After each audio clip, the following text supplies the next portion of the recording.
del guión del Museo Histórico Nacional, en la cual se inscribió el coloquio que acabamos de terminar y otra serie de actividades, en la que nos hemos propuesto un año de carácter reflexivo para pensar qué tipo de museo queremos construir en el futuro. Ante esa pregunta, y en relación también a otros ejercicios que se han hecho durante los años anteriores, surgió la propuesta de trabajar, de romper un poco el esquema tradicional de un museo histórico de carácter cronológico lineal y trabajar en base a procesos históricos. Nosotros como museo tomamos la decisión arbitraria, que hay que decir lo que fue arbitraria, de decidir 8 temas de trabajo para este año, entre los que están el tema de las identidades, del territorio, de la vida cotidiana, el espacio público, y otro de ellos, que es el que vamos a trabajar hoy día, lo titulamos El acontecer infausto. Esto para contextualizarlo un poco de dónde sacamos este nombre. En 1981, el historiador Rolando Millaje publica en la revista Atenea de la Universidad de Concepción un breve artículo que significará un giro importante en la forma de acercarse a nuevas corrientes historiográficas, en particular a la historia de las mentalidades. Publica en ese entonces, hace ya 35 años, el artículo El acontecer infausto en el carácter chileno, una proposición de la historia de las mentalidades, donde en este artículo el autor aborda cómo las catástrofes y las tragedias naturales propias de nuestro territorio, porque la mayoría de acá son chilenos y los que no están viviendo en Chile se darán cuenta de que somos un territorio acaecido por lo infausto, cómo estas tragedias son capaces de estructurar una o varias identidades nacionales. Una cita que rescatamos al respecto es la siguiente, y aquí cito el artículo de Millaje. El acontecer infausto tiraniza el diálogo, obliga a toda una sociedad a enfrentarse a través de su yo con los estratos más profundos de su existencia espiritual, con el alma de su propia psiquis. Las tensiones que el reiterado encuentro produce, el terror que muchas veces nos inspira, provoca fenómenos colectivos que se traducen en modos de ser y de actuar.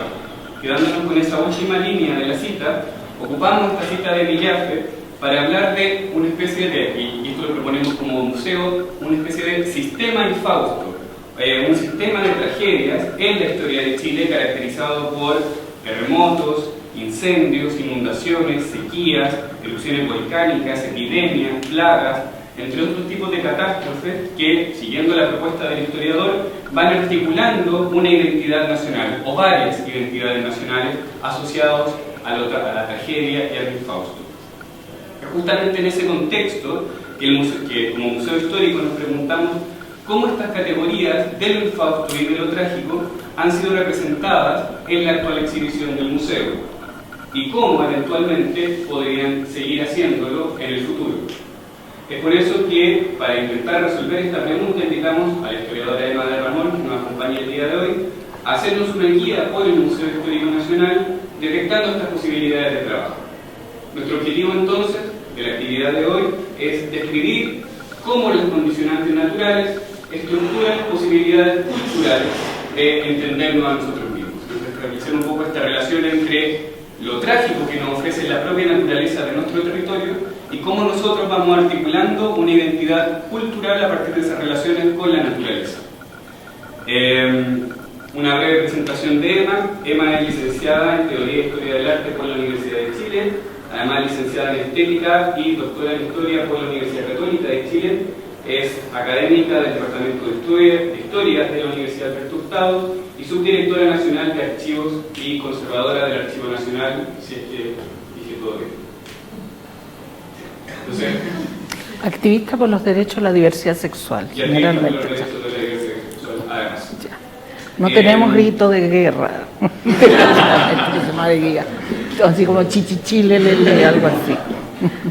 Bueno, dejo entonces a Emma. Yo no sé si Emma quiere partir directo con la visita o quiere hacer una especie de introducción. No, quisiera hacer una introducción. Perfecto. La verdad, Hugo, es que me has hecho trabajar harto.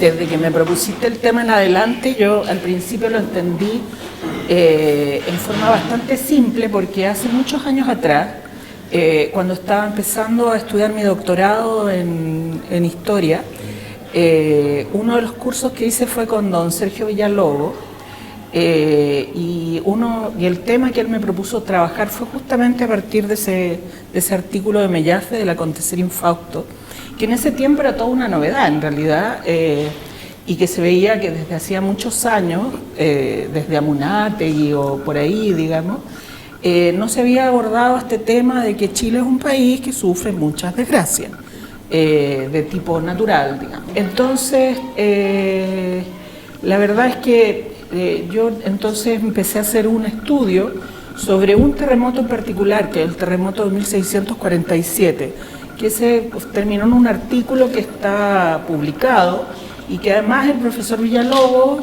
contrario censo de lo que él generalmente hace, me calificó muy bien, así que quedó todo el mundo tan impresionado.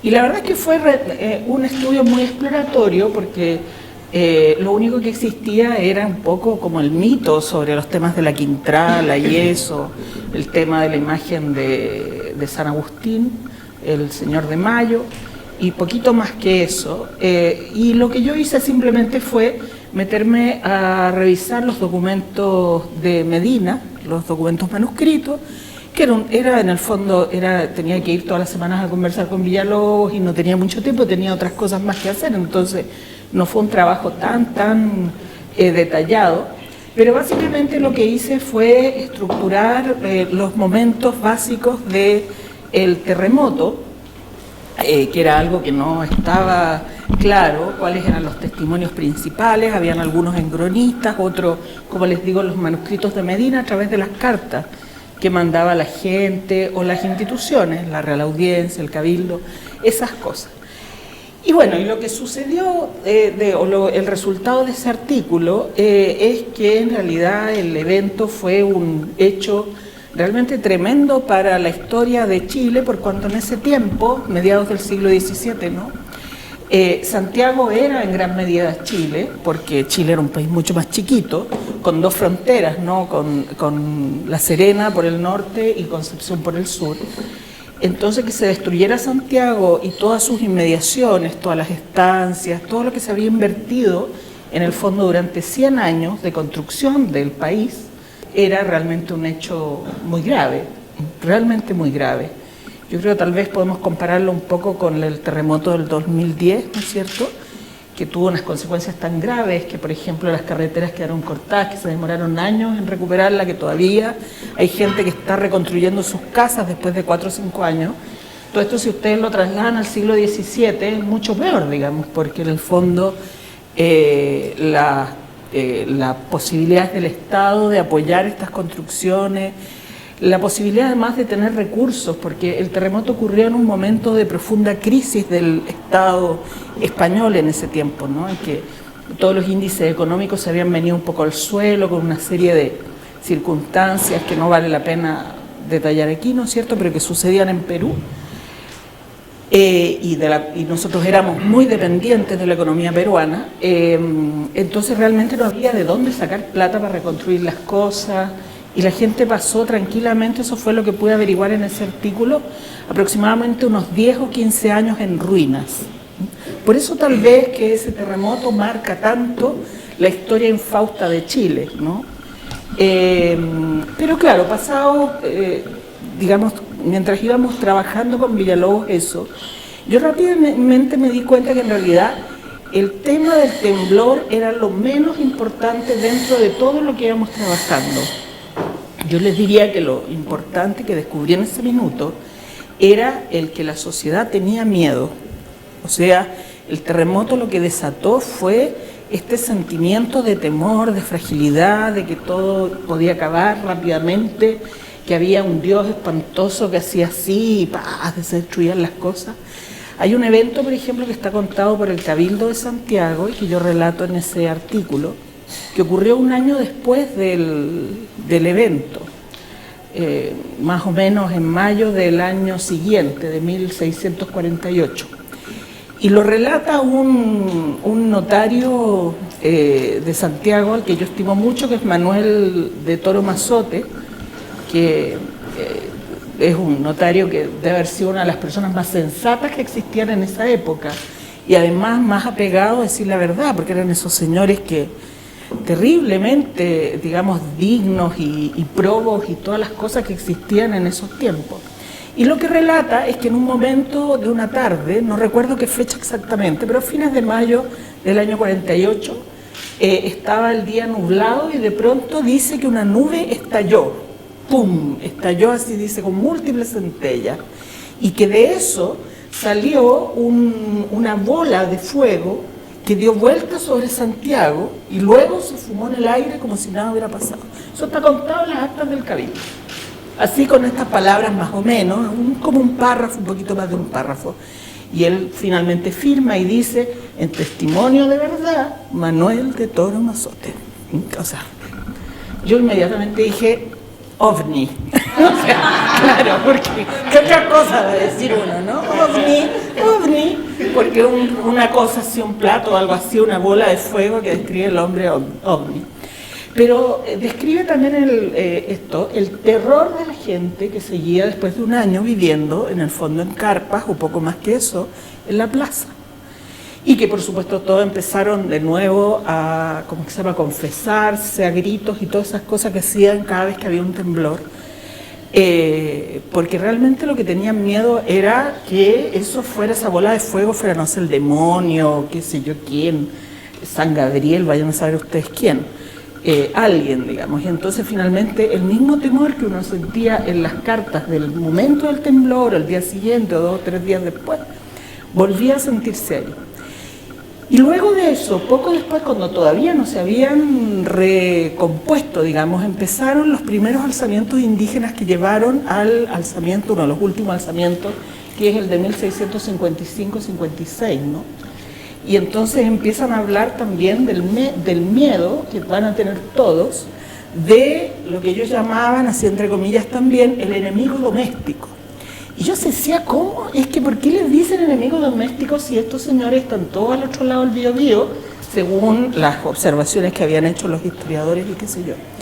Y bueno, hace poco encontré un documento que hablaba justamente de esos años, un poco antes de esta fecha, que las milicias de negros, las milicias de morenos que funcionaban acá, habían tenido que partir a la cordillera de Rancagua a defender, digamos, el cruce que estaban intentando hacer por ahí. Los indígenas, hablan de los rebelados del sur, pero que seguramente en confederación con los indígenas de las Pampas, ¿no es cierto?, estaban y venían a invadir Santiago por Rancagua. Y justamente ahí repiten esto del enemigo doméstico, porque además la gente que estaba en Rancagua, que es al lado de Santiago, ¿no?, 100 kilómetros, algo así, estaban también rebelados. O sea, no era que estuviera esta cosa, amenaza, no sé, qué sé yo, en esa época en el Cautín, sino que en realidad estaba acá, y estaba en sus casas, vivía en sus casas, eran sus criados, eran sus empleados, eran, no sé, la gente que estaba. O sea, todo mal, ¿me entiendes? Aparecían cosas raras en el cielo, se movía el suelo, habían ruidos, seguramente que se salió al mar en más de alguna parte, pero como en esa época había tan poco poblamiento, no ha quedado rastro prácticamente de eso.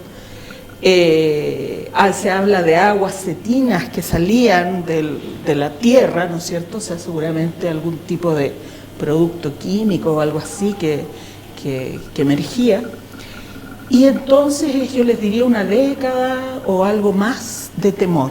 En el fondo eso es lo que yo vi, y eso finalmente es lo que traté de dar a entender a través de ese artículo, que no sé si me salió muy bien, pero lo bueno es que después, como he hablado tanto, 2 exalumnos míos siguieron haciendo la investigación, que eso es lo bueno, o sea, los dejé motivados. O sea, a lo mejor el artículo era re malo, pero por lo menos yo los motivé. Que son Alfredo Palacios y Mauricio Neto, a quienes además les pedí su bibliografía justamente a propósito de esto, y estuve leyendo sus trabajos, porque los dos se dedicaron a este tema y finalmente los dos se doctoraron en España sobre estos temas, y yo de repente pensé, cuando Hugo me habló, que a lo mejor sería más apropiado que ellos hubieran venido a hablar acá, porque realmente tienen mucha información y tal vez, bueno, más adelante se podrían integrar para poder hablar de esto, en realidad.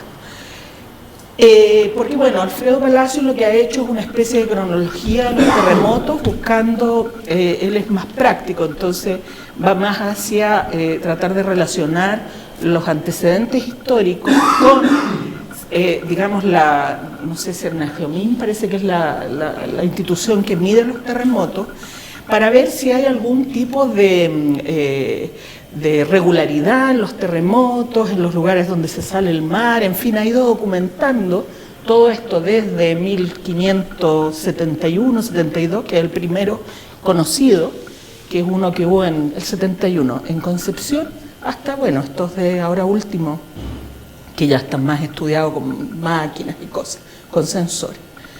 Eso es el trabajo de Alfredo, y Mauricio ha hecho un trabajo realmente hermosísimo respecto a las huellas, podríamos decir, sensibles de los terremotos y cómo impactan, ¿no es cierto?, en la sociedad, un poco más en la línea en la que yo había ido trabajando. La verdad es que el trabajo de Mauricio está a punto de ser publicado, él está en las últimas trabajos, él hizo su tesis en francés, en la Escuela de Altos Estudios, la está traduciendo para editarla, así que yo creo que eso sería un muy buen insumo. Y bueno, y Alfredo ha ido editando catástrofes a través de varios libritos pequeños, el incendio de la compañía, por ejemplo, y otros más. Pero bueno, bibliografía sobre esto también, después de ese artículo ha venido mucho, y no por mi influencia, sino en realidad porque han salido varias cosas, sobre además diferentes temblores en diferentes lugares, salidas de mar. Recuerdo, por ejemplo, la de Manuel Fernández Canque, que es sobre el tsunami de Arica del siglo XIX, tsunami, salida de mar, en fin, de terremoto y otras cosas. Y bueno, y otros artículos más que han ido saliendo sobre este tema de las desgracias. Pero yo no me quedé tanto cuando me propusieron el tema en esto, sino que empecé a pensar, vine aquí a una de las visitas guiadas y después me he paseado yo sola por la exposición. Me quitaron la parte colonial, que tengo que quejarme. Ahí me quitaron la parte colonial, que es mi gran especialidad, y me he tenido que seguir paseando por la parte de independencia y tiempos modernos, digamos, mirando y tratando de buscarle un sentido a la colección y cómo relacionarla con estas situaciones, con estos terremotos o situaciones naturales extremas. Y he visto que hay harto poco de dónde agarrar, porque hay después lo vamos a ver, pero una foto del terremoto Chillán y dos otras cosas más. Entonces, como no lograba encontrarle la vuelta, tuve que ir obligadamente a Londres, ¿no? Fui para allá para ver cómo habían solucionado estas cosas los ingleses, y me pasé 2 días completos dentro del British Museum, aunque ustedes no lo crean, pensando en esta cuestión. Ojo, ¿eh? Y bueno, yo no sé, los que conocen el British Museum es un museo sensacional.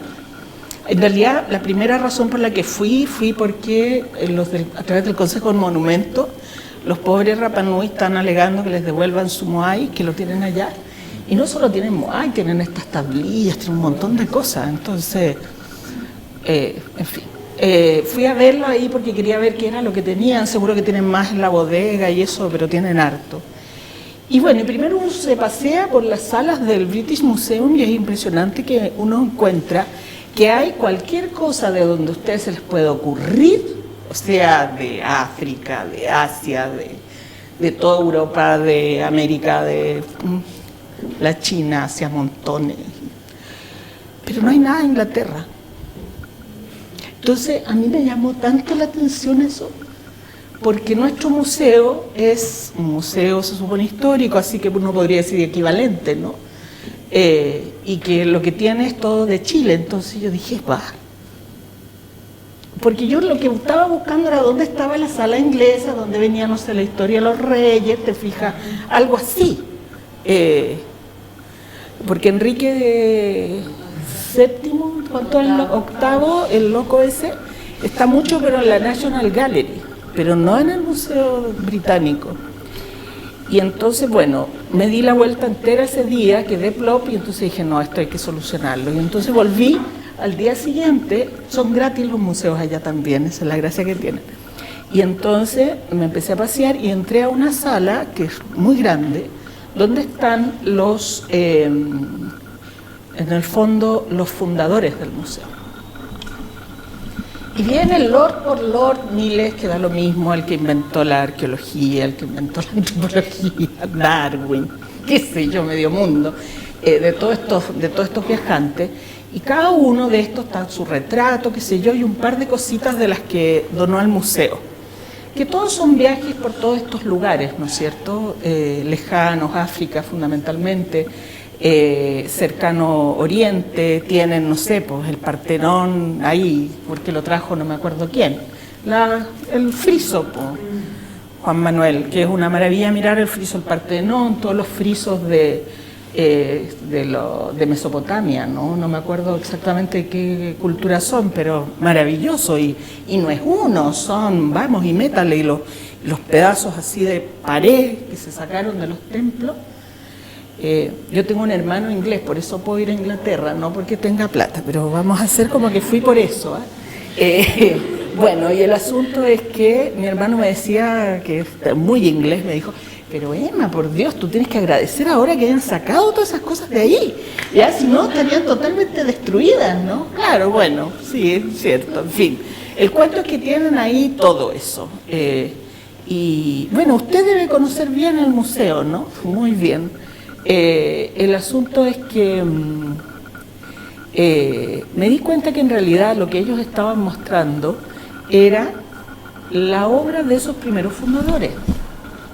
No es un museo sobre, o sea, lo británico del museo británico es una serie de pensadores, viajeros, intelectuales, qué sé yo, creadores en el fondo de teorías que finalmente trajeron los objetos a través de los cuales ellos crearon esa teoría, que hoy día todos nosotros nos compramos. Entonces, esa es su identidad. Y bueno, en esa oportunidad, cuando yo fui, había una pequeña exposición sobre los celtas, que era lo único que tenían, que era lo más inglés que uno pudo encontrar. Y el fundador de la arqueología había encontrado en alguna parte en Londres, en el suelo de Londres, una estela así, chiquitita, que está escrita en latín y que es de la época de la fundación romana de Londres, digamos, para que uno le quede en claridad que eso es todo lo que hay de Londres en todo ese museo, que es gigantesco, o sea, y de Inglaterra en general, y además británico, o sea, de toda la isla, se supone. Entonces volví para acá y entonces me seguí paseando y diciendo, bueno, ¿dónde está mi acontecer infausto acá? No porque no hayan fotos, ¿no es cierto? Porque si yo señalo que finalmente son estos temas que dice Hugo los que hay que seguir, territorio, no sé qué, y acontecer infausto, ¿dónde está? Porque tiene que estar en alguna parte. Porque de alguna parte, de alguna forma, esto tiene que haber sido demostrado, ¿no?, en nuestra colección. Y ayer fue la última vuelta que di, porque hace poco se me ocurrió que en realidad nosotros no teníamos que hacer el acontecer infausto. Lo que tenemos que hacer dentro de la colección es ver el miedo. Y no solamente el miedo de los terremotos, digamos, o de las erupciones de volcanes, sino el miedo. El miedo que va dando incluso silencios, ¿no? Yo pensaba, por ejemplo, bueno, y ahora que la señora ha llegado con mayor razón, el miedo a lo indígena, que siempre sale retratado en el museo como un caso, ¿no? Así como personas que están viviendo en su comunidad en forma muy rudimentaria, por decirlo de alguna manera.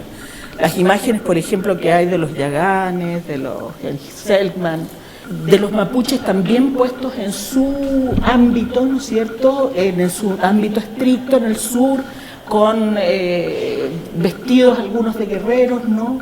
Pero no está el otro indígena, el que está en nosotros, ¿no? Ese está completamente borrado. Y finalmente, cada vez que se pone a lo chileno, lo que se pone, si ustedes se fijan, salvo 2 o 3 cosas en lo que aparece lo popular, que está como agregado ahí para que nos digan, en realidad, porque no tienen ni pies ni cabeza, ni una relación, son todos estos viejos pingrotados que están todos con fraque, con levita, y sombrero, y muy instalados en estas cenas y cosas. Es decir, ¿qué hace ahí, por ejemplo, esa fiesta de disfraces del Concha Cazote? digo yo, en la fiesta de disfraces del centenario. Que fue una fiesta privada a la que fueron, ¿cuántas? Serían 100, 200 personas de toda la sociedad chilena completa, porque se cumplían 100 años de la independencia. ¿Y dónde estaba la independencia de Chile? Ahí sí están todos disfrazados como de árabes, de no sé, de huríes, de algo así, ¿no es cierto? Entonces, yo les diría que el museo, en esta última mirada que le di ayer, lo que tuve la sensación fue que es un pegoteo de cosas, perdonen que lo diga así tan francamente, pegoteo de cosas, sin mucho sentido, que finalmente está en él incluido el miedo por ausencia, ¿no? Por ausencia, y que en el fondo está tratando de imponer a los pobres cabros chicos al final, porque los turistas se pasean sin entender mucho,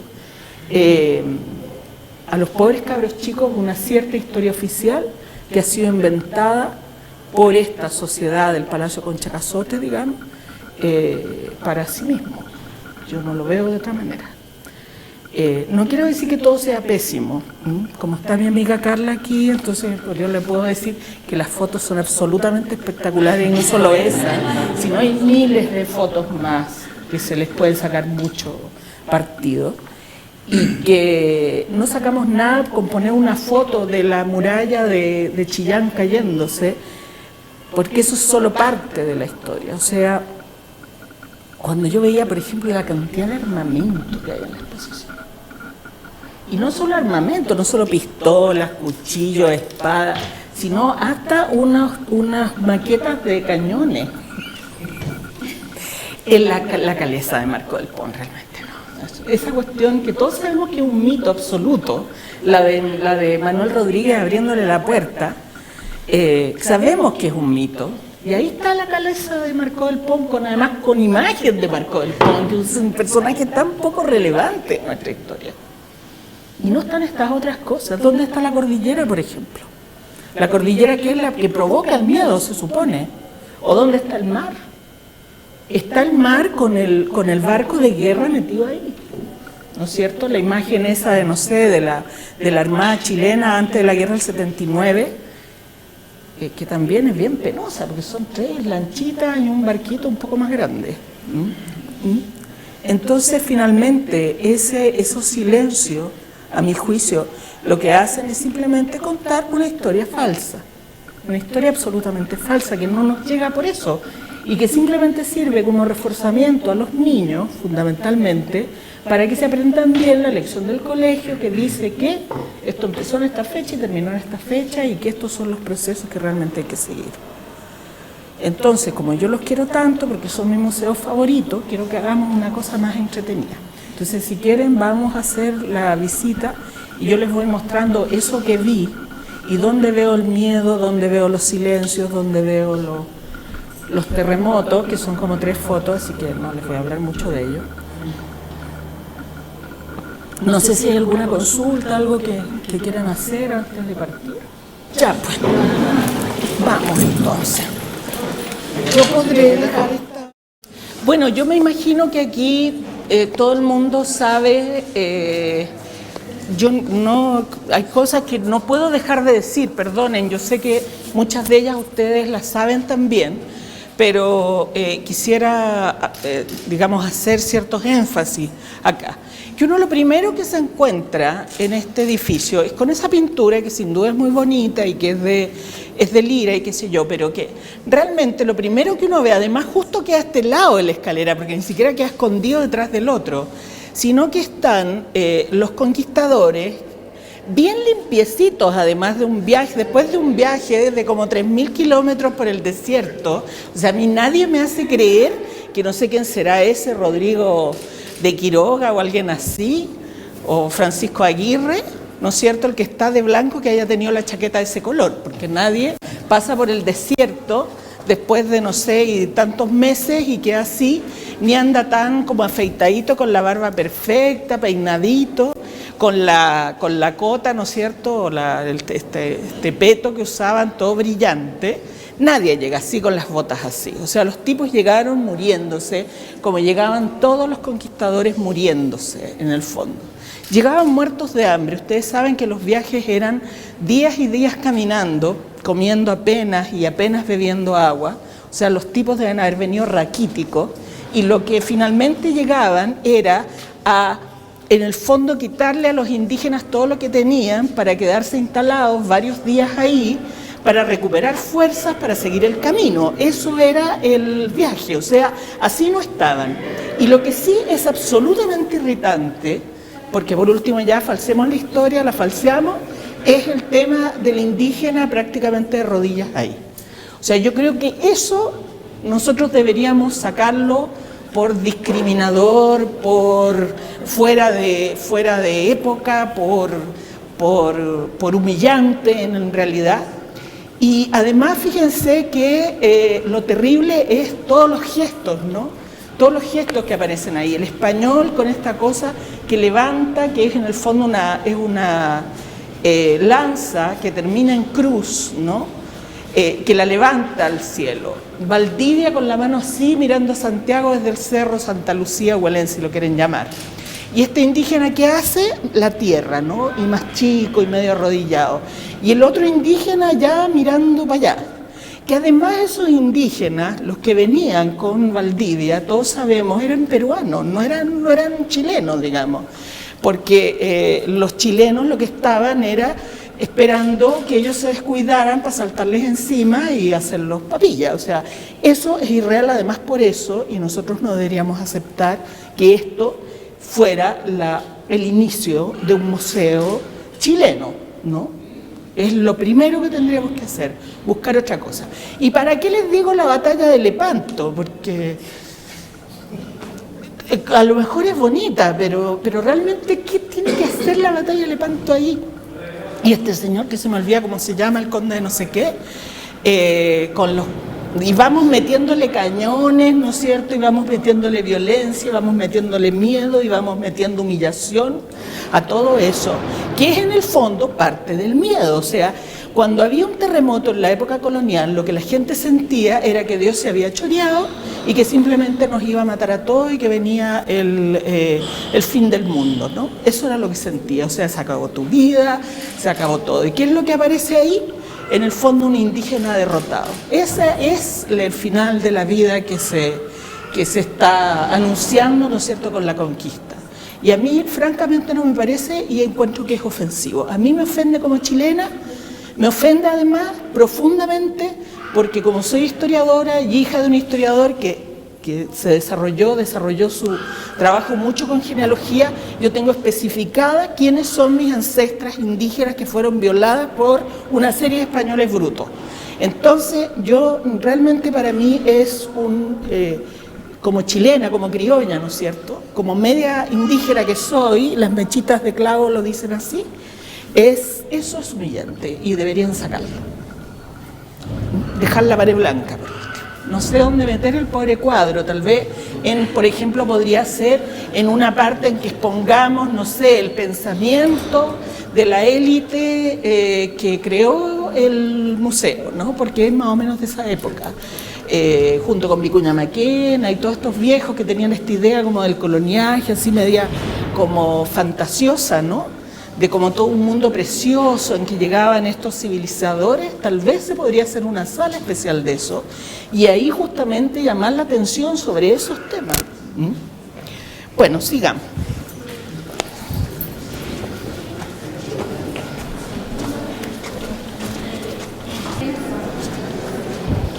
La batalla de Lepanto entonces la damos por superada, ¿no? Ya. Farnesio para la casa, sí. Sí, nada que ver. Bueno, supongamos que pasamos por la parte colonial en la que había muchas cosas muy bonitas. Por lo que yo me acuerdo cuando vine, había muchas cosas como de vida cotidiana, de cosas así que eran bien interesantes. Y me las guardaron todas, así que no se los puedo contar. Pero pasamos entonces, o sea, había más historia que contar desde el lado de la gente común y corriente que estaba siempre aquí, que hacía su día a día, ¿no? Yo creo que Miren, la inspiración de esto lo saqué, esta cosa del miedo, lo saqué también de otra historiadora que está trabajando ahora actualmente, que está terminando su tesis doctoral también en Francia, que es la María Eugenia Albornoz. Yo creo que ustedes tienen que trabajar con los historiadores jóvenes que están haciendo y están iluminándonos un montón de ideas hoy en día. La María Eugenia lo que hace es trabajar, ella empezó trabajando el tema de la injuria, o sea, cómo a uno lo insultaban cuando, en 1650, cómo lo insultaban. Y de ahí en el fondo lo que ella ha ido derivando es a la historia de la subjetividad. Y cómo en el fondo la gente se sentía respecto de ciertas cosas, respecto de, por ejemplo, su propia imagen. Hoy en día nosotros podemos complicarnos tal vez si somos gordos, tal vez si somos muy morenos, tal vez si somos, no sé, demasiado altos, calvos, qué sé yo. En esa época entonces lo que hace la María Eugenia es trabajar respecto de esa época, cuáles eran los elementos de, podríamos decir, de desprecio que podía uno decirle hacia una persona y que una persona pudiera sentirse así. Y fíjense ustedes que la mayoría de esos elementos eran raciales, de tipo racial, fundamentalmente la morenez o la cercanía a lo negro, digamos. Entonces el peor insulto que uno podía hacer era aquello de decirle mulata a alguien, digamos. Ya mulata era terrible, que hoy día para nosotros es nada. O sea, bueno, claro, es un calificativo xenofóbico, tal vez o racista, pero más que eso no se me ocurriría decirle, no sé, a usted, estimada mulata, y usted se siente mal, por eso no habría ni una posibilidad. Pero en esa época sí. Entonces, bueno, a partir de varios elementos que ella usa de su marco teórico, lo que yo hice justamente fue inspirarme un poco en eso para poder explicarles esto de la historia de la subjetividad. A mí, personalmente, lo que me impacta, digamos, es en el fondo el mensaje subjetivo que estamos cuando tenemos estos dos caballeros tan re feos aquí delante, que son unos gobernadores de Chile, ¿no? Que ustedes saben que los gobernadores de Chile no gobernaban nada. Tal vez administraban la guerra del Arauco, si es que existe o podemos hablar de una guerra de Arauco. Hoy en día también se está discutiendo el concepto de guerra, ¿no?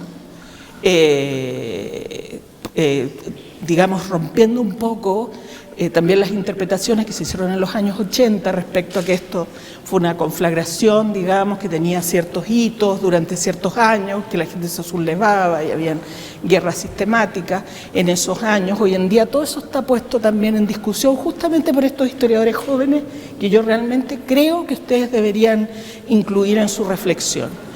Entonces, estos personajes que lo que hacían era llegar acá y partían a la frontera a dirigir al ejército, por lo menos nominalmente, acá realmente no tienen ningún sentido, porque en el fondo los que gobernaban Chile eran la gente rica en esa época, así como la gobierna hoy en día también, y no había ningún cambio respecto de eso desde entonces hasta ahora.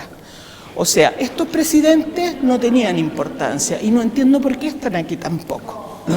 Y desde el punto de vista de la subjetividad de un pobre cabro que viene ahí y ve ese viejo feo, ¿no es cierto?, con la peluca, que además el cuadro no es bonito, porque uno podría, por último, no sé, aquí destacar cosas como, por ejemplo, el vestir de la persona, algo así, respecto de otras levitas que hay por allá, una que tiene muy bonita, llena de bordados de flores y cosas, y no toda esa chorrera de cosas, porque no tiene ni siquiera un letrerito que diga que el señor, no sé, construyó un puente, hizo algo así, porque si no, ¿para qué lo tenemos? Con toda esa cosa, a mí me costó encontrar, dije, pero si este es un gobernador de Chile, pero empieza Joseph Antonio Manso Velasco y Samaniego, conde de Superunda, caballero del hábito de Santiago, virrey del Perú. Yo dije, ¿qué hace aquí un virrey del Perú? Pero Manso Velasco fue gobernador de Chile, como por acá le meten la audiencia de Manila, y ahí en el medio gobernador y capitán del Reino de Chile, o sea,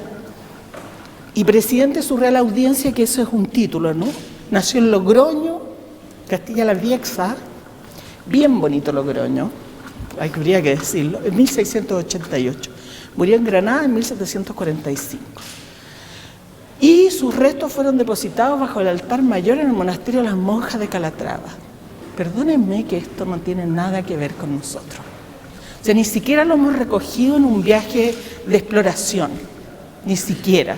O sea, lo lógico sería que, como yo les digo, le diéramos otra utilidad a eso y no esto. Y este otro pobre señor exactamente lo mismo, que también, si yo vengo desde otro lugar, lo que pienso, estos son los fundadores de Chile o algo así. Y lo que son unos solemnes anónimos, ¿no? Ya ni me acuerdo quién es. Ambrosio Higgins. Bueno, él hizo un par de cosas más. Pero ponte tú, Ambrosio Higgins, yo digo, ¿por qué no lo asociamos con otras cosas que son más interesantes de él? Como por ejemplo todo el desarrollo de caminos, ¿no es cierto? La fundación de ciudades, el dibujo que existe en la Biblioteca Nacional del mapa de Chile, por ejemplo, ordenado, mandado a hacer por él, ¿no? Eso, digo yo. Acá también pasa exactamente lo mismo. El río Mapocho, ¿no? Y el puente Calicanto, esa foto que es tan bonita, que Juan Manuel, cuando trabajaba aquí, me pasaba todas las fotos, debo decirlo. Decía, ¿tenía alguna foto? Ahí me la mandaba. Yo siempre lo uso en clase esa, que es el puente de Calicanto con lluvia, ¿no? Preciosa, pero ¿dónde uno puede entender el puente de Calicanto aquí? Y después, más allá adentro, está la maqueta, ¿no es cierto?, está aquí, perdón. Pero aquí, si nosotros queremos hablar de algo respecto del puente de Calicanto, es que pensé en la maqueta de toda la ciudad que está completa. Pero aquí, si uno quisiera hablar de algo respecto de los estragos, los siniestros, digamos, lo que debería hablar es de las inundaciones. Porque esto se inundaba realmente y finalmente el puente era un peligro. O sea, este puente que se diseñó y es tan bonito y todos lamentamos que se haya destruido, en realidad era un peligro cada vez que crecía el río, porque como los arcos eran tan pequeños y este es un río torrentoso que traía desde ramas, árboles, vamos a ponerle autos, balones de gas, ¿no? Ustedes son muy chiquititas, pero cuando nosotros éramos unos bebés con Juan Manuel, bebés prácticamente, yo todavía estaba en la universidad recién trabajando, se salió ¿cómo es que se llama? La quebrada de Macul, y yo vi pasar por Irarrázaval un torrente, que por lo demás se llevó al suegro de una prima mía y lo terminó matando, lo que ustedes quisieran, vacas, terneros, autos, balones de gas, árboles, etc. Y en uno de esos este caballero se metió ahí, se enredó y se lo llevó y lo fueron a encontrar no sé dónde. O sea, estamos hablando exactamente de la misma situación acá. O sea, este puente es una obra de ingeniería maravillosa en la que se enredaban las cosas y que finalmente lo que hacía era de barrera, ¿no es cierto?, que finalmente hacía que el agua subiera, inundara los costados, y así entonces ocurrían varias inundaciones, como la famosa esta de las monjas de San Rafael, que está el escrito famoso del poema se me olvida el nombre de la religiosa que lo hizo, de la señora esta, es de ella, ¿no es cierto? O sea, el río realmente era un peligro, y no solo por el puente, fue un peligro siempre. Después ustedes tienen la construcción de los tajamares, y la construcción de los tajamares está también en el aire, porque no está como una obra que permite a los habitantes de Santiago dejar de sentir miedo de las inundaciones, que eran todos los años. O sea, todos los años terminaba la gente con el agua hasta las rodillas o más en su casa, ¿no? Y entonces la construcción de los tajamares lo que vino fue a eliminar ese miedo, ese miedo. Y en el relato de Sortadea, que tiene la gracia que fue la primera publicación de una mujer chilena en Perú, se publicó por primera vez ese libro, o sea, un poema de ella, y cuenta en poema su tragedia, que es lo más divertida que hay, y que Vicuña Maquena la hace, pero la garra al tandeo, y es delicioso leer El clima en Chile de Vicuña Maquena, que es un libro que por ahí aparece, qué sé yo. Pero ella cuenta, ¿no es cierto?, que un héroe y casi como una especie de ángel, que era finalmente uno de sus sobrinos o parientes de alguien, cruzó por este torrente que estaba haciendo este taco, digamos, aquí el puente, y las fue a salvar, ¿no es cierto? Hicieron tira a la pared de la iglesia y entraron y sacaron a las monjas que se estaban ahogando, porque la iglesia se llenaba de agua y ellas encerradas adentro sin poder salir. Eran todas monjas de claustro, había que decir que además las habían metido a la claustro cuando tenían 7 años. Entonces realmente eran mujeres muy poco capaces de salvar sus vidas. Lo único que hacían era encomendarse a la Virgen para que la sacara del lío. Entonces, por ejemplo, todo esto, el puente con lluvia, esta maqueta, este poema, ¿no? Que perfectamente se podría utilizar, y otras cosas más, podrían finalmente darnos un contexto, lo de los tajamares, de lo que eran las inundaciones, incluso no solo en Santiago, porque se supone que este es Museo Histórico Nacional, ¿no? Y hasta el momento casi lo único que hemos visto en todo este rato es puro Santiago. O sea, estamos reafirmando que lo que realmente vale la pena es la historia de Santiago y no la historia de todo el país. Eso se rompe un poco más adentro, pero en estos metros eso ha sido. ¿No es cierto, chiquillas y chiquillos? Ah, sí, Lepanto. Perdón, Lepanto y Santiago. Bueno, claro, y ahí también tienen el río, que perfectamente se podía ocupar, ese contraste, ¿no?, entre lo bucólico, lo maravilloso, que es otra cosa que se está estudiando actualmente también. Este planteamiento del paisaje de Chile, que a lo mejor se lo han dicho ya, el paisaje chileno de la zona central como un lugar maravilloso, lleno de riqueza y muy fructífero, llamémoslo así, versus esta naturaleza espantosa que pasa y arrasa con todo. Una de las cosas son las inundaciones, ¿no? Seguimos por acá. Bueno, aquí se nos pifió el puente Calicanto, también pasó pifiado, ¿no? Y este es el primer lugar en que aparece, podríamos decir, algo que ni siquiera es el pueblo, ¿eh? El sombrero tal vez, y eso. Pero lo demás, como ustedes pueden ver, los estribos, el freno, ¿no?, todas esas cosas son en realidad piezas de personas que tenían muchos recursos. Nadie tiene un freno, digamos, de plata. Un hombre de pueblo no tiene eso de ninguna manera, ni tampoco tiene una fusta como eso. Entonces también aquí hay una mezcolanza de cosas que no dicen relación en realidad con nada. Entonces uno las mira ahí y entonces los textos también están como fuera de sentido, no explican nada. La ropa, ¿no? Y bueno, por suerte Juan Manuel se acordó de su religión y le puso alguna cruz por alguna parte.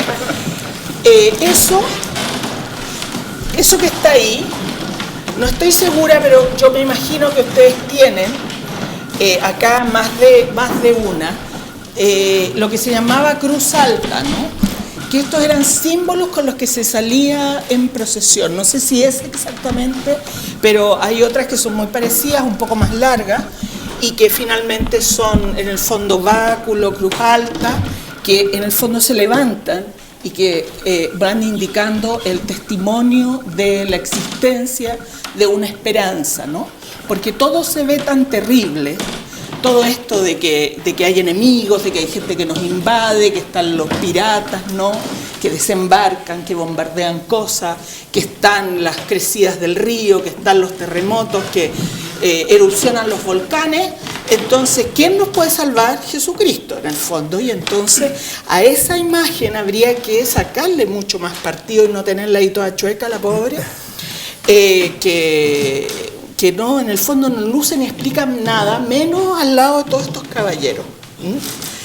Yo no sé si ustedes han estado alguna vez en una ceremonia que a mí me invitaron a estar, que en realidad es absolutamente espectacular y que tal vez se podría hacer perfectamente en un lugar así, por ejemplo, en vez de hablar del siglo XVIII y los cambios borbónicos, que es el oficio de tinieblas. ¿Sí usted ha estado? Bueno, justamente se hace en el momento en que Jesucristo muere, digamos, para la Semana Santa, los viernes, ¿no? En el momento que muere Jesucristo, lo que ocurre es que todas las velas de un lugar se apagan, o las luces en este caso, ¿no? de la iglesia donde se está celebrando el oficio, y la gente, podríamos intentarlo, ¿no es cierto? Hace así. Intentémoslo todos. Aquí estamos con mucha luz. Pero esto puede recordarnos mucho más fácil lo que es el terremoto, ¿no? Si ponen a todos los cabros chicos a saltar así, como locos, y a meter ruido con los tacones, ¿no? Exactamente puede darnos esa sensación de la tiniebla. Desde la tiniebla clamo a ti, porque es la esperanza, ¿no? Eso es un salmo. Desde la tiniebla, es el más terrible de los salmos, pero es uno de los más bellos de los salmos. Yo soy absolutamente atea, totalmente atea, pero tengo una admiración por la espiritualidad de la época colonial, admiración por la espiritualidad. O sea, no piensen que yo sé estas cosas porque creo, no, es porque lo encuentro bellísimo, la verdad. Porque te explica lo que es la sensación del miedo, que yo me imagino que todos hemos pasado. En el 2010, cuando empezó a terremotear, yo tuve miedo.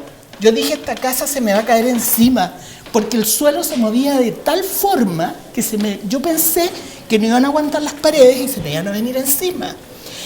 Y no sé si era miedo a la muerte o era miedo a lo que yo no podía controlar, ¿no? A lo que no podía controlar.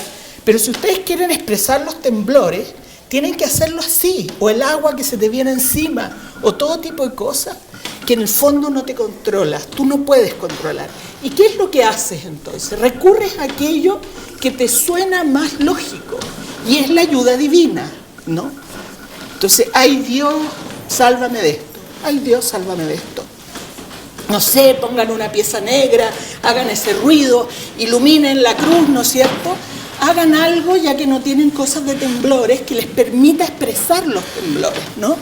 O les permita expresar la sensación que habrá tenido la gente de Constitución cuando les venía la ola. Lo que nosotros hoy día podemos ver tanto en películas y cosas así, en YouTube, salen los pobres japoneses arrancando de su ola y qué sé yo. Eso es lo que tenemos que hacer, ¿no es cierto? Eso buscar, aunque sea con imágenes contemporáneas del propio temblor del 2010. Si ese temblor fue exactamente igual que el que se revivió en 1647, entonces, ¿cuál es la diferencia? Esa es la sensación y ese es el miedo, y entonces sigamos con el miedo para adelante. ¿Y a dónde seguiría yo con el miedo para adelante? No en la caleza de Marco del Pont, por favor, que sería otra cosa que yo sacaría.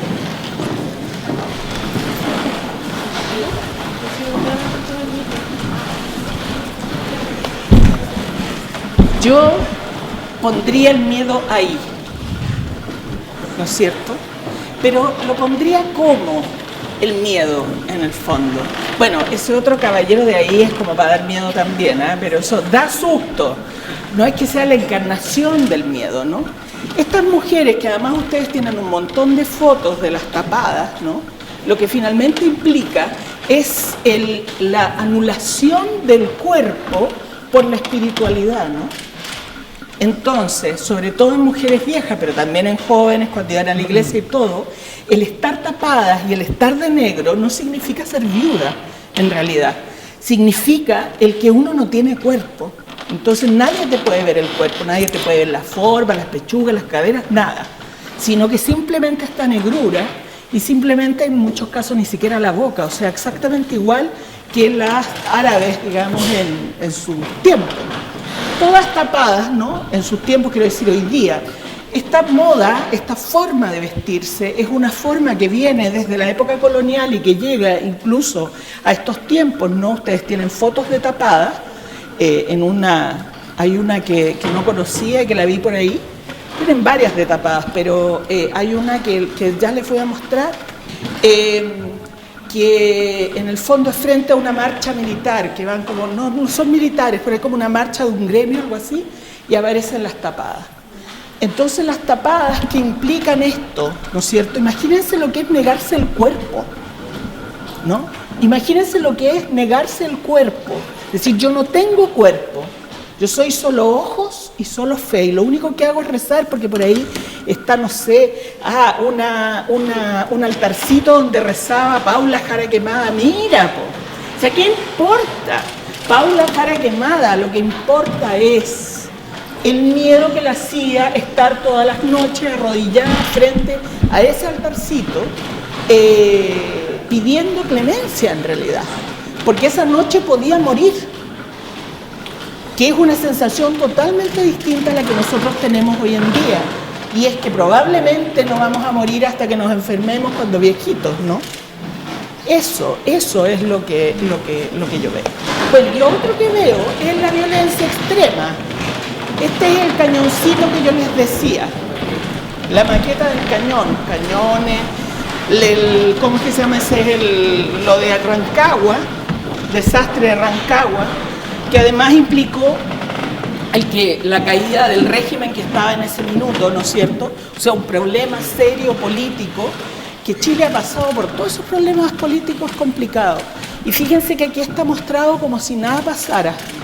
Está mostrado de tal forma, así, como que sí, de veras, que hubo una... ¿Saben por qué yo se los digo?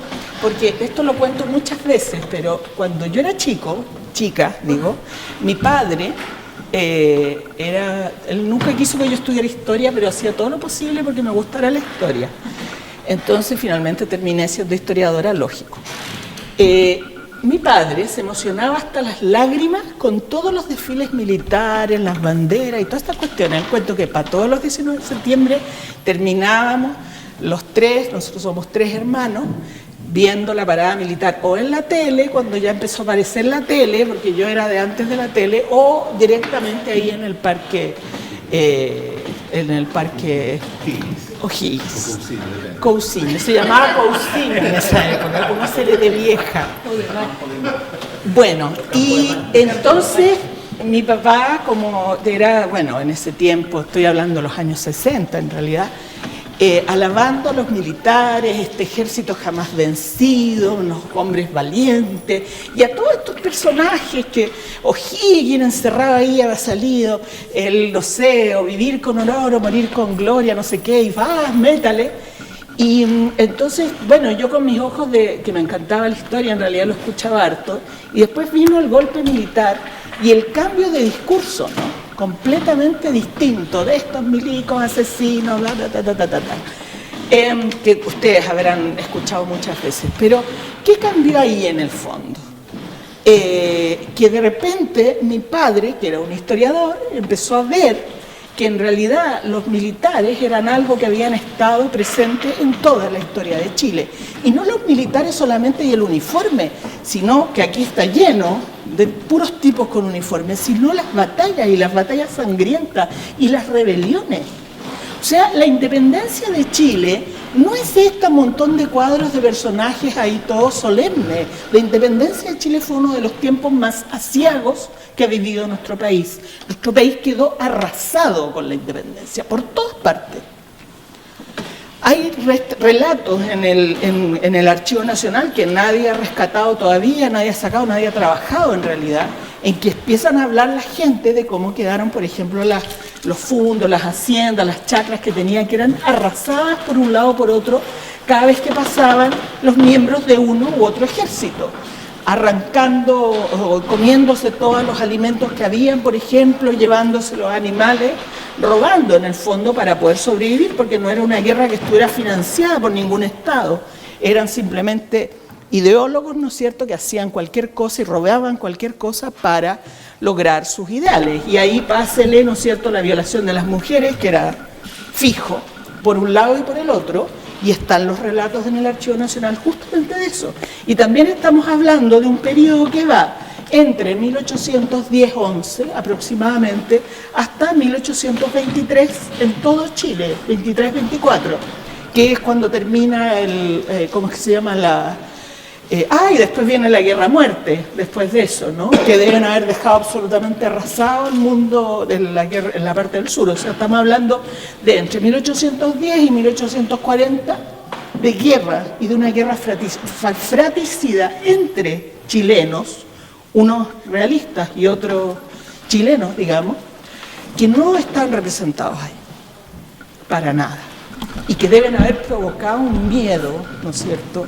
Cada vez que se acercaban estos milicos, imagínense las mujeres como empezaban a tiritar, porque sabían lo que les esperaba, sabían perfectamente. Entonces esos cuadros todos idealizados tampoco deberían estar aquí. Lo que deberían estar son estas cosas de acá, que es lo que realmente existe, los cañones, la cosita esa donde guardan la pólvora, los cargadores. Aquí Juan Manuel, o no sé si habrá sido Leonardo, pero ahí la Constitución de Cádiz ya, no, ya. Sí, además tan chiquitita. Bueno, nada que ver poner a la Paula Jara quemada ahí. Por último, ¿no es cierto?, si uno quiere poner el gesto valiente de quien superó el miedo, ¿no es cierto?, y dijo, párenla, yo no voy a permitir que entren aquí a mi casa, o qué sé yo, no lo hagan con una virgencita de las Mercedes, parece que está en las Mercedes, espérate que... De la Mercedes, justamente, sí, de la Mercedes. Eso diría yo, ¿no? Hay que buscar otra forma de hacerlo, tal vez, además con el tema del PMG de género, ¿no es cierto?, nosotros deberíamos destacar mujeres, pero no en la forma de la Virgen, ¿no es cierto?, de la Virgen María, que se supone que es toda resignación la señora. O sea, estamos representando a una mujer que se supone que es valiente, corajuda y no sé qué, con la imagen de una virgen que no fue esas cosas. No me discutan, no me discutan. Por acá, por acá, por acá, por acá. Ah, la bandera, sí. Me costó harto. Miren, más guerra y matanza. Y más encima nos robaron la bandera y después la devolvieron. O sea, estamos hablando de un montón de situaciones que son en realidad situaciones límites en nuestra historia, que no necesariamente además van una detrás de otra históricamente, así como en un proceso de una cosa es primero y la otra es después. En realidad son una serie de situaciones profundamente violentas que nos han afectado, como el momento en que se declara la independencia y después el momento en que se roban la bandera y el momento en que la devuelven. Porque entonces ahora sí un grupo de personas, yo no digo si me gustan o no me gustan, pero un grupo de personas se atribuye el derecho de devolverlo en cierto momento porque les parece que es el momento. O sea, son pocas cosas más violentas que van a encontrar que eso. No necesitan pegarte para eso. Y la violencia es la que da miedo, ¿no es cierto? Es la que asusta. Bueno, y más, si se fijan, armadas, ¿no?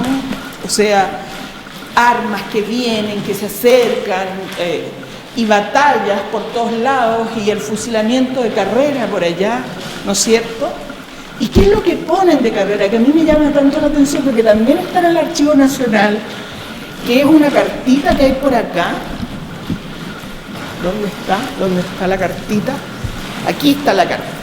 Esa. Porque en el Archivo Nacional está la libreta de carrera, que es una cosita así muy pequeña, una libretita, ¿no? En la que él se despide de su señora más o menos con las mismas palabras. Y que es como el lado romántico del héroe, ¿no? Que no era tan bruto, no era tan hombre de armas, sino que en realidad sus últimos pensamientos iban a ser para su amada esposa. Pamplinas, perdóname, Pamplinas. No sé cuáles serían los últimos pensamientos de pobre José Miguel Carrera, vaya a saber uno cuáles fueron. Pero uno no puede destacar estas cosas, ¿te fijas? Porque lo que estamos destacando no es que él era un buen hombre que además quería a su mujer y a sus hijos, porque dice ahí, solo la idea de separarme separarme para siempre de mi amada Mercedes y tiernos hijos. 5 hijos. Y en el documento que hay en el Archivo Nacional dice que lo único que lamenta es dejarla sola en tierras lejanas, sin parientes, sin recursos, con nuestros 5 tiernos hijos. Que eso en discurso de género era para matarlo al tipo, fusilarlo. La propia Mercedes lo debería haber fusilado por irresponsable de haber sido meter en todos estos enredos, siendo un padre de familia y con tantos deberes, ¿no? Y dejar a la Mercedes Fontecilla votar en Mendoza con 5 tiernos hijos, porque esa es la realidad, ¿o no, chiquilla? Y que la tipa se la arregle como pueda, ¿no es cierto? Y ahí tienen a la otra vestida de negro. Bueno, Y esta cosa, ¿no? Este imaginario.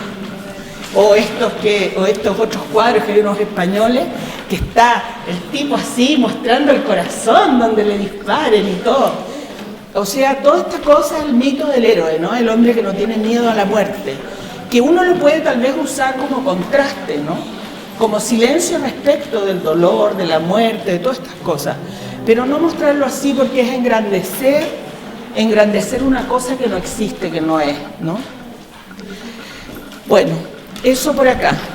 Esto de los cabellos de la Rafaela Lastra lo encontré muy friki. Muy friki. Pero es de lo mejor. Sí, lo me di cuenta. Una obra de arte. ¿Tú encontrás? Y que los cabellos son como de los... O sugieren que son como de los hermanos muertos.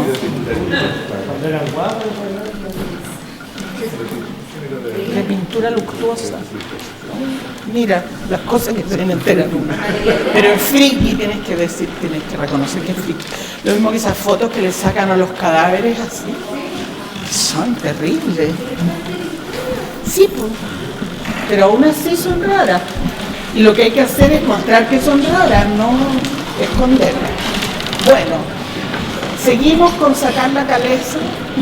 Por favor, saquen la cabeza. Más cañones, más uniformes, ¿no es cierto? Y lo increíble es que cuando personificamos el dolor, la miseria, el sufrimiento que producen todas estas tragedias, ¿no?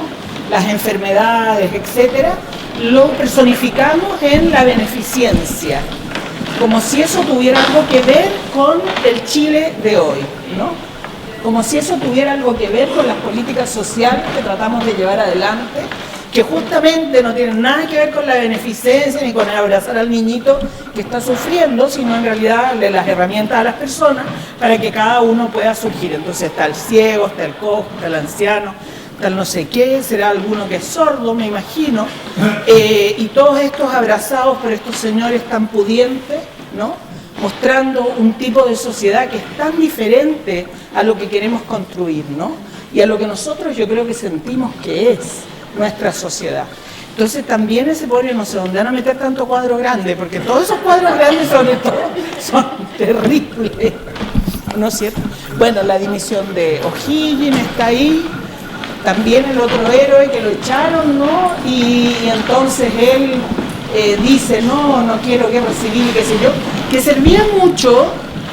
Mi padre de hecho me trajo aquí a mirarlo, que era lo que debía ser Pinochet, ser tan valiente como Pinochet, o sea, como O'Higgins, ya que era para él su inspiración, digo, para Pinochet la inspiración O'Higgins, y como el pueblo estaba dividido y sufriendo, dimitir. Ahí está, ¿no? El cuadro en el fondo que va expresando esta historia tan enojada. Y bueno, y siguen los militares y bueno, y un par de señoras por ahí, que estos son del Mulato Gil, ¿no? Sí, del Mulato Gil.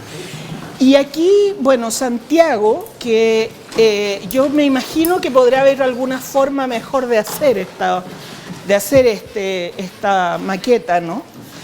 Porque de algo que he aprendido muy bien en estos años y con mi padre entre medio, es que Santiago tenía dos ejes, ¿no? Bueno, varios, pero sobre todo un camino, ¿no? Que aquí no está expresado, que es el camino hacia el norte. Esto debería estar como al revés, ¿no? Que es el camino de Chile. Ese era uno de los ejes de Santiago, ¿no?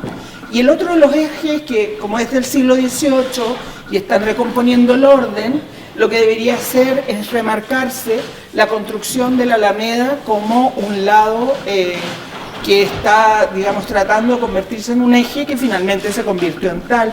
Y la proyección entonces de Santiago hacia acá, no en estas cosas así que no había nada, sino en realidad en campos llenos de plantaciones, vaquitas y cosas que se podrían hacer. O sea, esta maqueta yo creo que está rara, está bien rara en realidad, súper rara.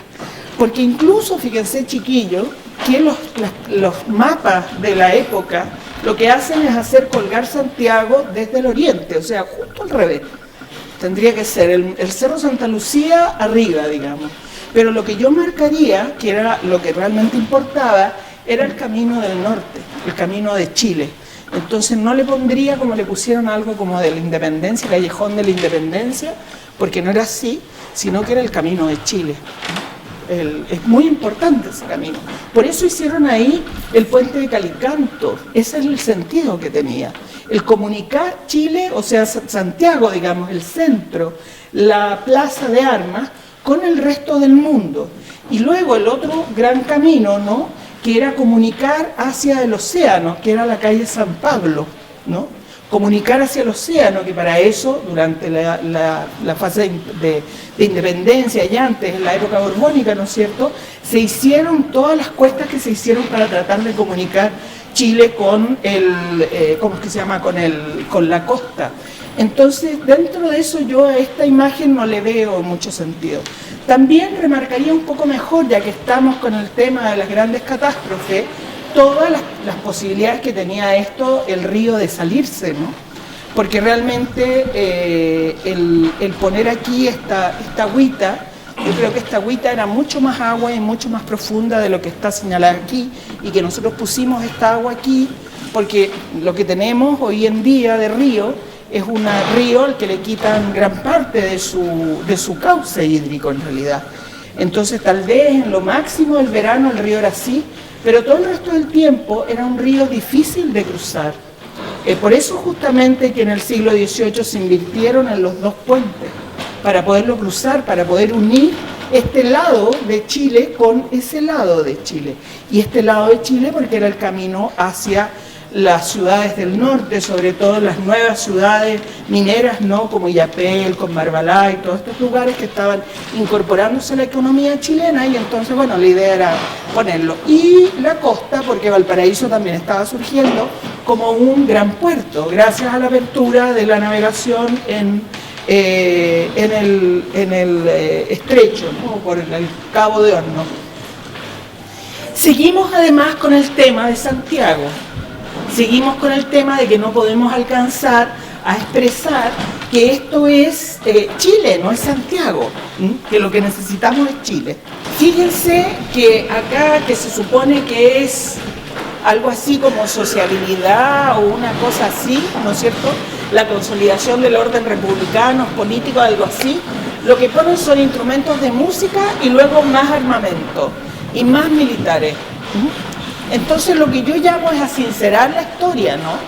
Nuestra historia ultra militarizada, la guerra del Pacífico está apenas tocada aquí, que fue otra tremenda conflagración y otro tremendo miedo para gran parte de nuestros compatriotas, ¿no? Sí, la guerra contra, pero ¿dónde está? No está. O sea, si somos un país guerrero, si por todos lados salen las armas y los cañones, hasta en el patio de afuera, bueno, digámoslo, somos un país guerrero, hemos matado a mucha gente. Lo asumimos como tal y lo mostramos acá, y por eso es que hay tantas armas en la colección. No porque nosotros las coleccionáramos, sino en realidad porque eran armas que en algún momento servían para matar a otros, ¿no? Porque estaban todos estos enemigos reales o ficticios, ¿no?, que nos rodeaban. Estos volcanes y terremotos y cosas. Bueno, esto no tengo muchos comentarios para esto, está bien bonita, sí, está bien bonita, pero le falta juego, no sé, le falta algo. No sé qué decirles de esto en realidad. Algo que no sea Santiago. Que el nacimiento del puerto de Valparaíso, ¿no? Sí, pero también totalmente sacado de contexto, porque el puerto de Valparaíso estuvo siempre ahí, lo que pasa es que no estaba la apertura del Cabo de Hornos, entonces, ¿cómo? Tampoco está el desarrollo, por ejemplo, que podría hacerse respecto de las subidas de mar, que Valparaíso también ha tenido varias, ¿no? Varias tsunamis, unos más grandes, otros más pequeños, ustedes saben, y cómo han ido ganando, peligrosamente además, terreno al mar. cómo se ha ido acercando el puerto, digamos, o sea, la tierra al puerto, a los lugares más profundos. Si ustedes van por la Plaza Sotomayor y van viendo en el suelo, hay unas plaquitas que van diciendo hasta dónde llegaba el agua en los diferentes años. Y naturalmente aquí nada de esto está expresado, esto está como totalmente atemporal, como si nada hubiera pasado, ¿no? Jamás, nunca. Y aquí tendría que haber mucho, porque esto es un lugar donde ocurrieron muchas cosas, no solamente además cosas referidas o tragedias referidas a la naturaleza, sino también grandes tragedias referidas a la discriminación de la diferencia, como por ejemplo todo el tema de los evangélicos y de los protestantes en general, que finalmente desde Valparaíso, como había tanto extranjero, lograron consolidarse a través del cementerio, de los cementerios, por ejemplo, las primeras iglesias. Nada de eso está destacado. O sea, como también el miedo arrasaba a estas otras personas. Entonces tenemos a los negros, a los evangélicos, tenemos a medio mundo, en realidad, que fue en algún momento despreciado y puesto de lado. Así que yo esto lo contextualizaría mucho más y lo compondría en relación con esto. Y bueno, nuestro bajo pueblo, pobre bajo pueblo, salió, no me acuerdo si hay algo más, pero también mezclada con las espuelas del Guaso, que no tienen nada que ver en el cuento. O sea, no me van a decir que, no sé, pues los pirquineros andaban con espuelas de Guaso para bailar cueca, no sé, pues en Illapel, porque eso no es así, no era así. Entonces, esas son las cosas que yo siento que son como raras en este museo, que son como pegoteos de cosas, ¿me entienden? Y no es que no los quiera o que los discrimine, es que los encuentro un pegoteo de esos cuadros y esas cosas tan terribles. Bueno, se me quedaron algunos en el camino, pero ahí tenemos en el fondo el único de todo en la exposición, el único testimonio concreto de un terremoto. La única foto de un terremoto está ahí. No hay una erupción, no hay una crecida de río, no hay una caída de puente por exceso de agua, no hay absolutamente nada más que eso. Siendo que los terremotos en Chile, por lo menos yo en mi existencia he vivido 3 muy extremos y no soy tan vieja. O sea, todos nosotros los que visitamos el museo estamos siempre en todos estos eventos. Hemos recibido algún levantamiento militar, algún terremoto, erupción de volcán, salidas de ríos, llevadas, no sé, caídas de micros a los ríos que se lleva todo el mundo, y etcétera. O sea, todo tipo de desastres y tragedias son cotidianas. Lo que a mí me gusta mucho es eso, que tal vez por ahí pueden trabajar algo, ¿no? Porque esa imagen, incluso todo el tiempo, yo me imaginé o empecé a pensar en este tema a partir de ese que con 3 fotos, con 3 imágenes muy sencillas que se van repitiendo, ¿no? Del dibujo de la moneda, después va pasando, ¿no es cierto?, a la moneda completa y luego la moneda distribuida. Perfecto, o sea, también tendríamos que buscar algún elemento de ese tipo para mostrar la fuerza de la naturaleza, las formas en que crecen los ríos, no sé, todas esas cosas. Eso está muy bonito. Eso está excelente, en realidad, no sé a quién se le ocurrió, pero es a mi gusto, un trabajo perfecto, sobre todo para explicarle a los niños lo que significó el golpe militar, ¿no? Lo que significa la violencia y la persecución. Muy, muy interesante. Ya, pues, terminé a las 5 y 2 minutos antes.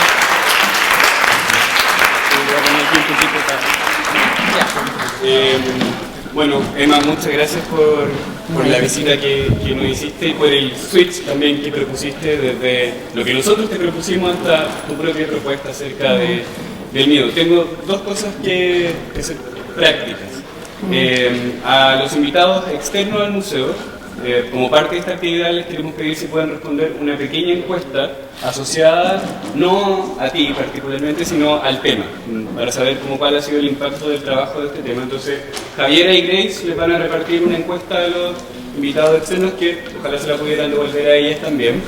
Y en honor al tiempo, queremos abrir un poco el debate con nuestros visitantes acerca de si hay alguna pregunta o inquietud que podamos resolver en torno a la visita que nos propusiste. Justo un poco de lo que tú hablaste, del Fausto, pero también de lo que tiene que ver básicamente con el gran tema que es el miedo, que es un tema muy interesante que está cada vez más presente en el tema de los trabajos historiográficos.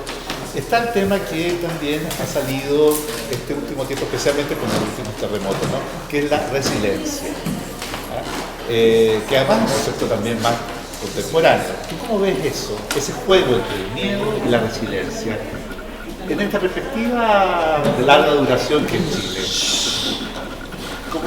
¿Cómo lo ves? La resiliencia tiene que ver también con un tema de esperanza. Sí. También tiene que ver con cierto carácter, ¿no? De que los chilenos nos sobreponemos a todo. Independiente de eso, pero claro. Claro. Yo respecto de eso tengo varias aprehensiones, ¿no? Claro, evidentemente uno se le cae la casa y la vuelve a construir. Pero hay varias cosas en esos terremotos que se van perdiendo, ¿no? O sea, yo creo que una de las cosas más terribles de todo este acontecer infausto nuestro es el que nuestro patrimonio se va perdiendo lentamente. No solo porque lo echemos abajo, porque finalmente muchos de nuestro país en general es re bueno para encontrar que las cosas son muy viejas y al suelo miércoles y construimos ahí una torre o algo así. No tenemos mucho respeto, pero independiente de eso hay que reconocer que en muchas ocasiones muchas obras se han ido perdiendo por los terremotos. Les pongo un ejemplo, San Francisco, que tal vez es la iglesia más antigua que se conserva, naturalmente no está entera, pero la razón por la que no está entera es porque se ha tenido que reforzar periódicamente para que aguante estos casi, no sé, estos poco más de 400 años que lleva en pie, ¿no? Pasa con el resto de las iglesias, que no queda absolutamente nada, no sé, de la Merced, de San Agustín, la misma catedral, cuando la echaron abajo, la catedral antigua, la echaron abajo porque se estaba cayendo sola, digamos, o sea, estaba sostenida por pilares, así un poco como está la Basílica del Salvador, que, claro, ya hay como una suerte, ¿no es cierto?, y respecto a la Basílica del Salvador y otras, ¿no?, una cierta como indiferencia, porque tal vez la Basílica del Salvador es una iglesia muy contemporánea, bastante contemporánea, uno podrá decir ecléctica, y podrás decir que no es muy bonita probablemente, pero lo que sí es cierto es que forma parte de nuestra historia y de nuestra memoria. Y el dejarla morir es un poco dejar morir la memoria, porque los chilenos tal vez estamos tan acostumbrados a levantar algo y que luego se caiga, que nos es un poco indiferente que se vuelva a caer. Y salvo el ejemplo de la moneda, yo creo que es donde se invirtió gran cantidad de recursos para recuperarla, ¿no es cierto? Simbólicamente casi como un pago, ¿no?, al Chile, salvo eso, que son las cosas que yo recuerdo y 2 o 3 cosas más, en general nosotros dejamos morir las cosas. Pero junto con eso está este mito de que los chilenos nos sobreponemos a todo, y que ha servido muchas veces para enmascarar grandes dolores de nuestra sociedad, ¿no? Es como eso de que los chilenos sabemos dar vuelta a la página, de que cuando hay que sobreponerse a algún problema nos sobreponemos, como por ejemplo el incendio de Valparaíso. Se me había olvidado hablar de los incendios, que también son cosas que podríamos perfectamente retratar aquí, y que eran en tiempos antiguos pan de cada día, ¿no? Que somos capaces de sobreponernos a todo, pero básicamente siempre lo hacemos no desde la prevención de lo que nos puede ocurrir, ¿no?, sino que desde el socorrer a la gente que está pasándolo mal, ¿no? O sea, lo que se destaca es nuestra vocación de beneficencia en vez de nuestra vocación por la recuperación de lo destruido o la prevención de que eso no se destruya. Por ahí te diría yo que va. El Chile famoso solidario, que nos hace bien, pero también nos hace re mal. Cada vez que viene la Teletón yo digo, ¿por qué el Estado de Chile no es capaz de asumir esto? Y no es que no me guste dar a la Teletón o que encuentre que es un negociado, que a lo mejor puede ser, pero lo que me refiero es que no corresponde que nosotros solucionemos nuestros problemas a través de esos medios. Que terminan los cabros yendo a apagar los incendios forestales, ¿no? Personas que no están preparados o los, qué sé yo, obreros de los fundos cercanos. Lo que deberíamos tener son buenas brigadas que apaguen los incendios forestales. A eso me refiero. Yo por eso hice un poco una pequeña, como toqué un poco el tema, al decir que además es este contraste, ¿no? Entre este Chile súper fértil, o sea, el Chile fértil, provincia señalada de la región antártica famosa, ¿no? Y el poema y las cartas de Valdivia y todo esto que ensalzan la riqueza y la no sé cómo se dirá, lo fructífero del territorio, versus esta cosa tenebrosa, ¿no? del miedo y el peligro acechando siempre. Y siempre relacionado además con la montaña, porque es raro que nosotros no vemos tanto el peligro del mar, sino que el peligro de la montaña. Que de ahí vienen los temblores, de ahí vienen las explosiones volcánicas, de ahí vienen todas estas cosas. Yo quería preguntar algo. Sí. Lo que pasa es que como justo no vimos la sala de pueblo originario, ¿cómo se podría tratar un poco el tema o quizás qué objeto vio usted para tratar el tema del miedo o de esto de los catástrofes naturales a partir de los pueblos originarios? Que en verdad esa sala generalmente se enfoca en la cultura mapuche y también dejan afuera la otra. ¿Cómo se podría tratar eso? Bueno, de lo que recuerdo de esa sala, que era en realidad chiquitita, bien chiquitita, porque finalmente esta es una oda a la era, digamos, occidental de Chile y particularmente santiaguina, o por lo menos de la zona central, porque si no fuera por eso que habla de las minas, no habría mucho más en realidad. La verdad es que yo no vi en ningún minuto objetos o instrumentos que pudieran recordar eso, ¿no? Pero el miedo perfectamente, yo creo que el tema de la espiritualidad está muy asociado al tema del miedo siempre. Porque uno ve en Dios, digamos, en una criatura superior, la posibilidad de ser salvado de todas estas catástrofes. Y sobre todo ve la posibilidad de la vida, de la otra vida como una esperanza, ¿no? De una vida mejor. O sea, siempre recarga esta vida como el lugar donde vienes a sufrir, así entre comillas, ¿no es cierto? Y el más allá, el lugar donde vas a disfrutar, vas a estar en paz, vas a... Eso. Mari Puché, Inche Laura Quiñelén, también, Inche Mapuche Love Guarriamem. Bueno, buenas tardes a la relatora, la señora Emma, la señorita Emma. Mi nombre es Laura Quiñelén y yo soy mapuche guarriache, vivo en la ciudad ahora. Mi Cupán, mi familia es de Nueva Imperial de Temuco, del sur, y soy de una familia medicina mapuche. Mi madre es médica, ella se llama Rosa Martínez Catril, es una autoridad ancestral y nosotros conversamos cotidianamente de nuestra historia. También desde aquí saludar a nuestros antepasados, a los que vivieron antes, estuvieron en este suelo sagrado para nosotros, en este espacio. Yo soy mapuche y pertenezco a una cultura milenaria de más de 15.000 años de historia que se conoce. Y nosotros tenemos cosmovisión, sabemos que las religiones fueron impuestas por los que llegaron a nuestro continente, América, en los años 1490, llegaron con la cruz, con unas religiones fuera, que no nos pertenecen a nosotros, y nosotros teníamos una cosmovisión antigua, nosotros somos bastante espirituales. Quizá yo podría decir también desde la visión, Emma, desde a lo mejor hacia su expertise, que también soy atea con respecto a las religiones que se trajeron, pero porque nosotros tenemos cosmovisión, que sabemos, tenemos una relación con la tierra, con el agua, con el océano, con los volcanes, con los cerros, con los valles. Todo ello para nosotros tiene vida todo está vivo, las piedras, el agua, los ríos, el río Mapocho que usted mencionó, que está intervenido, que se cortó un brazo del río que iba hacia lo que es la Alameda hoy. Eso se ha quebrantado lo natural de la naturaleza, y con las represas, con todo eso se sigue interviniendo, eso son transgresiones y el ser humano lo paga. Los mapuches, según nuestros antepasados, según nuestros expertos, no debemos vivir a orillas de los volcanes, no debemos tener nuestras casas con un ventanal hacia el océano, hacia el mar, ni que sea la playa más bonita. No debemos vivir donde la naturaleza tiene un curso natural y sagrado, toda una dinámica. Sabemos nosotros que la Tierra va a una velocidad en el cosmos, ¿cierto? Que es redonda, eso lo sabemos hace mucho tiempo, que tiene toda una dinámica de vida y que no es algo estático, sino que se mueve, que hay un terremoto, para nosotros no es susto, no es miedo.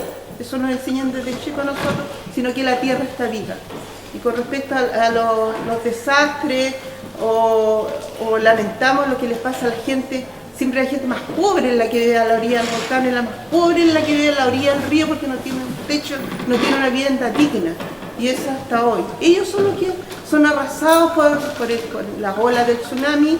Los mapuches tenemos en nuestra cosmovisión, en nuestra cultura, la historia de Chenchen y Caicay, que es que sí que hay una relación entre el espíritu de la tierra y el agua, que se mueven y que por comunicación de repente se mueve la tierra y el agua sube, ¿sí? Entonces no podemos nosotros, según nuestra cosmovisión, tener construcción a la orilla del océano, a la orilla del mar. Digo océano por no decir mar, porque no se malentiende que estoy diciendo mal, como brujería, no, sino que a la orilla del mar, ni a la orilla de los ríos, porque es un lugar sagrado donde el río tiene una dinámica, que si hay un levantamiento del agua, se respeta, se saluda. Uno pide permiso para cruzar un río, uno pide permiso antes de tomar algo del océano, uno pide permiso para acercarse a un volcán. Además, esos lugares no nos pertenecen a nosotros como seres humanos, desde mi percepción mapuche. Entonces hay transgresiones que se cometen, el Estado chileno en nuestro caso, de otorgar vivienda a la gente más sencilla, a la gente que no sabe, que no tiene medio de comprarse una casa en un lugar seguro. Claro, le dan allá, hay una toma de terreno, allá sí le dan la casa, pero sabiendo que eso es un peligro, que puede venir, que puede suceder. Nosotros los mapuches siempre estamos en prevención a las enfermedades, de tratar de comer sano, prevención a los accidentes, prevención a no andar tan tarde en la noche, todo es prevención, prevenir, eso se llama NLAM. Eso yo podría decir, y también agradezco su discurso con respecto al cuadro que a nosotros no nos representa, porque sabemos nosotros que Pedro Valdivia venía con más de 2000 peruanos, mucha gente del Perú, y que ellos eran sometidos. Los mapuches tenemos una resistencia histórica hasta el día de hoy. De más de 500 años nosotros hemos resistido. Entonces, que nos dibujen así, sometidos, es un error, porque nosotros hicimos resistencia durante los 300 años que están escritos.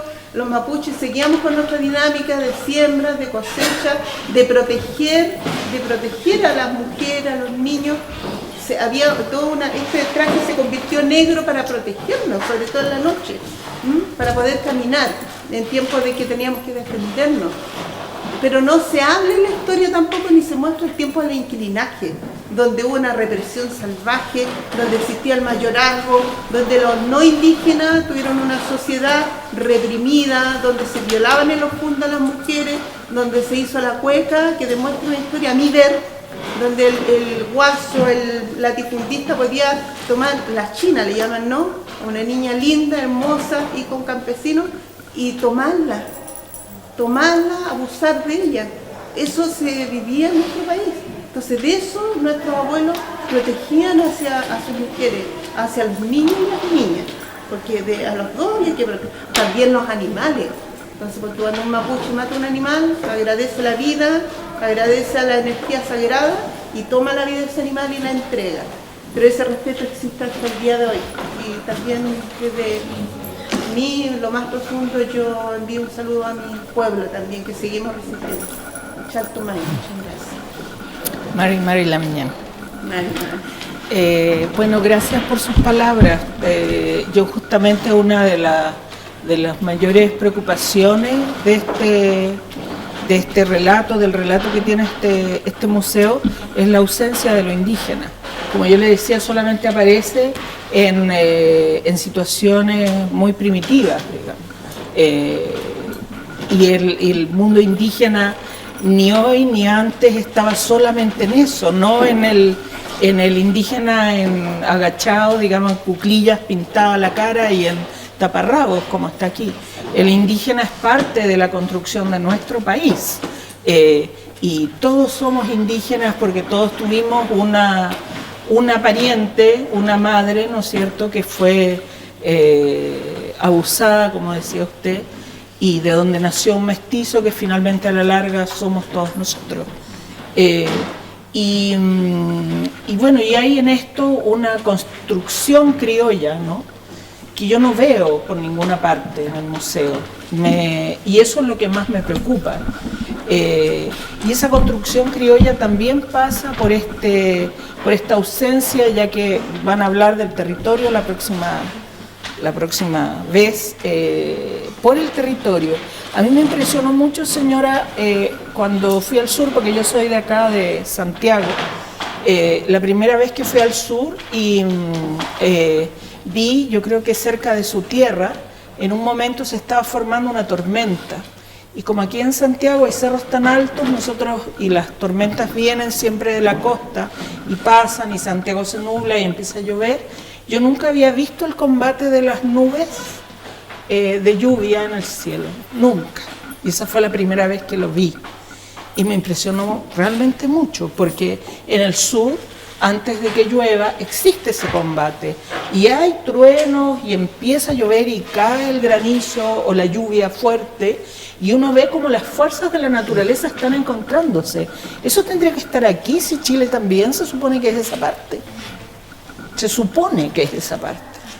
Y eso también es la fuente de varios de nuestros dolores y también del pueblo mapuche, que muchas veces yo he visto, bueno, a los mapuches más pobres que los han tirado a los cerros para allá arriba y que quedan hasta aquí de nieve en el invierno y que no pueden salir y se mueren los niños de frío, de bronconeumonía, cosas así. Eso tampoco está aquí, ¿no? Y debería estar, porque es nuestro país. No solamente la fiesta de del Palacio Conchacazote, ¿no? Que es la impresión a mí que me da que es lo que prima aquí. Usted, señor director o nuevo director, casi director. La pregunta de Catherine, lo que sucede es que, si bien es una ausencia grande en el museo, digamos, yo creo que todos los que lo han recorrido ahora está cerrada esa sala, pero saben, justamente muy cerca de Imperial, de la tierra de la Lamián, en Puerto Saavedra, hay un caso jurídico bien investigado, bien documentado de terremoto del 60. Justamente con la pugna entre Chenica y Caibe. Lo interesante de ese caso no es el hecho jurídico en sí, ¿no? Son los antecedentes que hay, sino que después del terremoto del 2010 hay una resignificación a ese relato por la propia comunidad.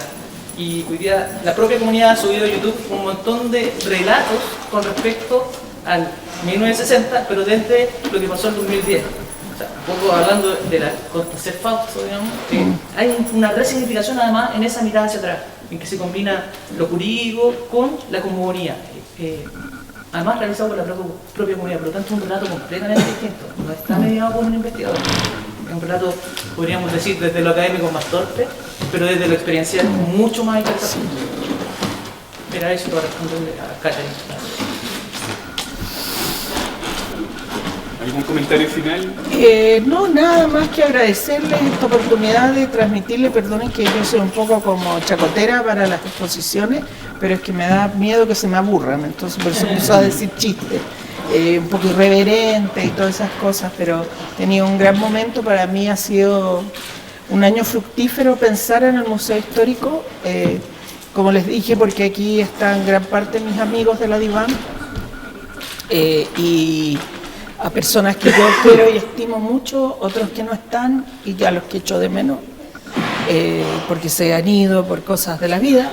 Y bueno, darle una bienvenida a Pablo, yo espero que le vaya muy bien, que tenga mucha suerte en la tremenda tarea que yo creo que implica el transformar este museo en un museo realmente chileno,